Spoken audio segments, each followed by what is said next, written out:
Let us learn management by way of a story.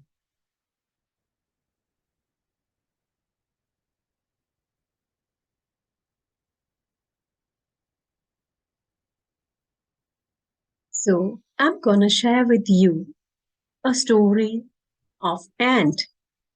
So, what happens in an organization every day? A small ant would arrive very early at work and start working immediately. She was happy and satisfied with performance as it was meeting organizational expectations in terms of productivity. The chief, Aloin, was surprised to see that the ant was working at this standard without supervision.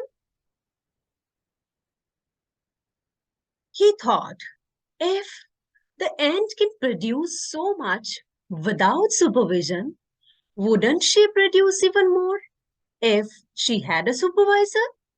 So he recruited a cockroach who had extensive experience as supervisor and who was famous for writing excellent reports. The cockroach's first decision was to set up a clock and attendance system. He also needed a secretary to help him write and type his reports, and he recruited a spider who managed the archives and monitored all phone calls. The lion was delighted with the cockroach reports and asked him to produce graphs to describe the production rates and to analyze trends so that he could use them for presentation at board's meeting.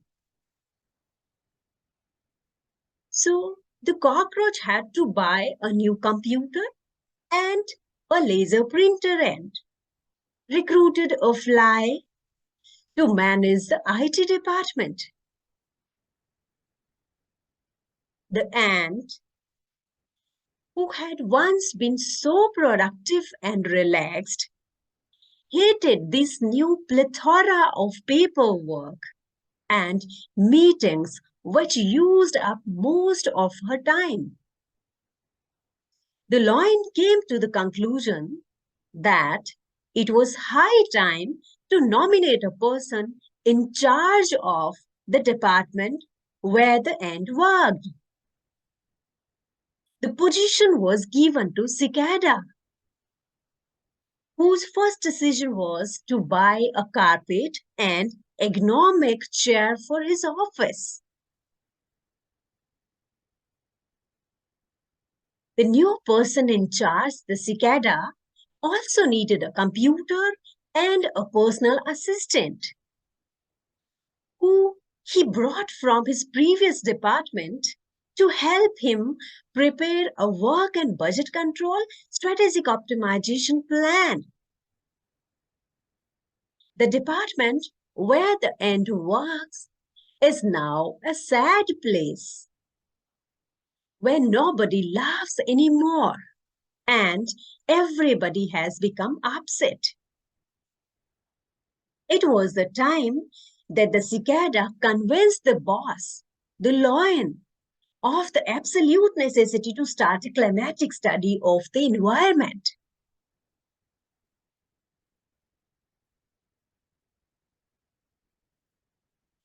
Having reviewed the charges for running the ants department, the lion found that the production was much less than before. So he recruited the owl, a prestigious and a renowned consultant, to carry out an audit and suggest solutions. The owl spent 3 months in the department and came up with an enormous report in several volumes that concluded the department is overstaffed. Guess who the lion fires first?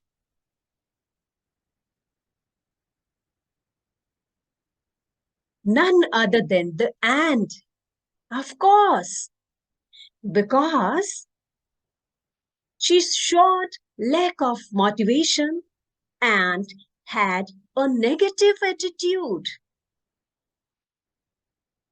So, what are the learnings for managers from this story? Position carries a great deals of responsibility. The managers must develop the qualities of good lions by helping their teams in every way, in addition to understanding their potential.